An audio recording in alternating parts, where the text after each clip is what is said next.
आणि बुलेटिनच्या सुरुवातीला महत्त्वाची बातमी पुण्यातनं मुंढवा जमीन प्रकरणात आत्ताची मोठी अपडेट समोर येतेय। पार्थ पवार यांना 42 कोटी हे भरावेच लागणार आहेत दुपारपर्यंत व्यवहार रद्द करण्यासाठी आणि त्याच पद्धतीनं दंडाच्या रकमेसंदर्भात कोणतीही सुटका ही होणार नाही। दुपारपर्यंत व्यवहार रद्द करावा लागणार आहे। तर 42 कोटी भरले नाहीत तर जमीन व्यवहार रद्द होणार नाही असं देखील नमूद करण्यात आलेलं आहे। अधिक माहिती घेऊयात राहुल कुलकर्णी यांच्याकडनं। राहुल, काय सध्याचे महत्त्वाचे अपडेट्स? हा व्यवहार रद्द करण्यासाठी खरेदीदार आणि विक्रेता दोघेही हजर झालेले नाहीत। प्रज्ञा नियम असा आहे की हा व्यवहार रद्द करण्यासाठी दोघांनाही तिथं हजर राहणं गरजेचं आहे। यातली विक्रेता आहे शीतल तेजवानी आणि खरेदीदार आहे अमेडिया कंपनीच्या वतीनं दिग्विजय पाटील।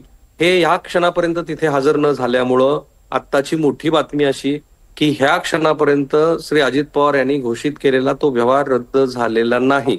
राहिला प्रश्न की अशा पद्धतीनं हा व्यवहार रद्द होऊ शकतो का? तर कायद्याची माहिती मी जी सब रजिस्ट्रारकडनं घेतली तर त्यांच्या मताप्रमाणे हा व्यवहार अशा पद्धतीनं रद्द होऊ शकतो, कारण तुम्ही त्याच्यात लिहिलं आहे की टू बी पेड 300 कोटी रुपये टू बी पेड आहेत, म्हणजे भविष्यात त्यांना द्यायचे।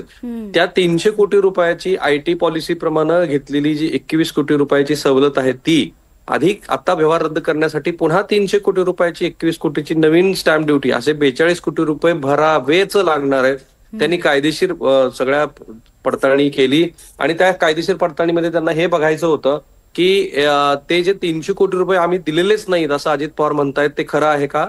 तर त्याच्यात एक वाक्य आहे त्या रजिस्ट्रीमध्ये टू बी पेड, म्हणजे भविष्यात द्यायचे होते, त्यामुळे ते 300 कोटी रुपये दिलेले नाहीत हेही आता आपल्या पडताळणीतनं दिसतं आहे।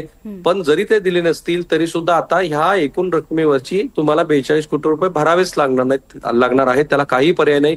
परंतु या क्षणापर्यंत हा व्यवहार रद्द करण्यासाठी कुणीही हजर झालेलं नाही, त्यामुळे या क्षणापर्यंत अजूनही तो व्यवहार जसा आहे तसाच आहे। प्रज्ञा, नक्कीच। आणि या व्यवहारासंदर्भात आता पुढे काय घडतं हे पाहणं खरंच उत्सुकतेचं असणार आहे। तुर्तास धन्यवाद या संपूर्ण माहितीसाठी राहुल।